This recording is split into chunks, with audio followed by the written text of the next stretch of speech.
Salman Al-Farisi was born in Persia, which is now modern-day Iran. He came from a wealthy and noble family, and his father was the chief of their village. Salman grew up in comfort, but from a young age he was very curious about the truth of life and religion. His family were Zoroastrians, and they worshipped fire. Salman's father loved him deeply and wanted him to follow their tradition, so he was assigned to take care of the fire temple. Salman did this with devotion at first, but he often wondered if fire could really be a god since it needed people to keep it alive. One day, Salman heard about Christianity when he passed by a church. Their way of worshipping one God touched his heart. He realized that their religion was closer to the truth than his own.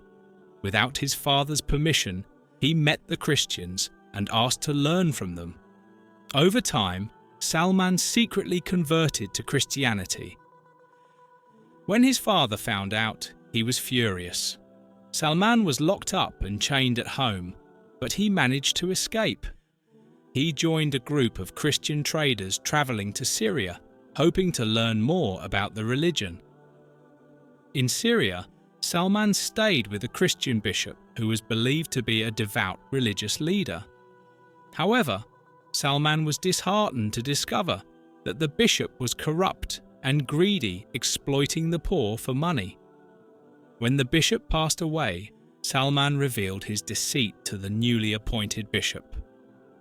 Unlike his predecessor, the new bishop was genuinely pious and wise. He became Salman's mentor, teaching him about devotion to one God. Before the bishop passed away, Salman asked him whom he should seek out next to continue his learning. The bishop directed him to a holy man in Mosul. Salman travelled there, but after some time, this teacher also passed away. This pattern repeated, with Salman being guided from one teacher to the next, each time gaining more knowledge, but still searching for the ultimate truth. One day, a teacher in Amuraya, which is in modern-day Turkey, told him about a future prophet. The teacher said this prophet would come from Arabia and bring the religion of Abraham.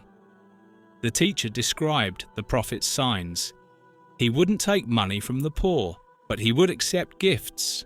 And, the teacher said, the prophet would have a seal of prophethood between his shoulders. Salman was determined to find this prophet. He joined a caravan heading to Arabia, but the travellers betrayed him. They sold him into slavery to a Jewish man in Yathrib. Though a slave, Salman was patient and worked hard, hoping to one day meet the prophet. When Prophet Muhammad, peace be upon him, arrived in Medina after the Hijrah, Salman heard about him. He was eager to know if this was the prophet he had been searching for his entire life. Salman decided to test him based on the signs his teacher had mentioned. First, Salman brought some dates to the prophet and said they were charity. The prophet thanked him but did not accept them. Salman was encouraged by this. The next time, Salman brought more dates and said they were a gift. This time, the prophet ate them, confirming another sign. Eager to confirm the final sign, Salman looked for the seal of prophethood on the prophet's back. One day, while the prophet was burying someone, Salman noticed the seal between his shoulders. Overwhelmed with joy, Salman immediately embraced Islam. Because Salman was enslaved, he couldn't freely practice his faith or join the Muslim community. When the Prophet found out about Salman's situation, he told Salman to go to his master and ask what it would take to set him free. Salman did as the Prophet said. His master agreed to free him, but the price was very high. Salman had to plant and successfully grow 300 palm trees and also pay 40 ounces of gold. It seemed impossible, but the Prophet reassured Salman that they would help him. The Prophet asked the companions to help collect young palm trees, and soon the community had gathered all 300 of them. The Prophet personally oversaw the planting of the trees. He even placed some of the saplings into the ground with his own blessed hands, praying for their success. Remarkably, every single tree grew and thrived, without a single one dying. As a Muslim, Salman became one of the most beloved companions of the Prophet. His wisdom and experience made him unique. During the Battle of the Trench, Salman suggested digging a trench around Medina to defend the city. This strategy, which was common in Persia, was new to the Arabs, and it proved to be very effective. The Prophet often praised Salman and said, "Salman is one of us, a member of my household." This was a great honour, as Salman was a foreigner and had no tribal connections in Arabia. His life showed that Islam values faith and character over race, nationality, or social status. After the Prophet's passing, Salman continued to serve Islam.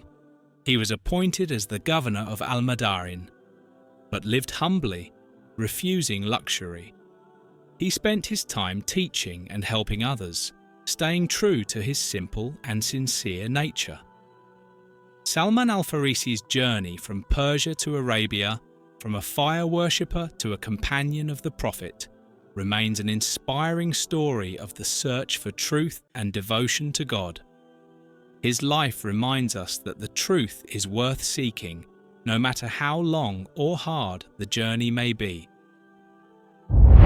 If you found Salman's story inspiring, don't forget to explore more videos about the remarkable companions of the Prophet Muhammad, peace be upon him, on our channel.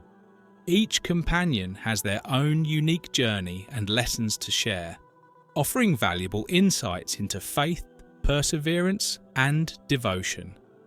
Be sure to check them out and continue the journey of discovery.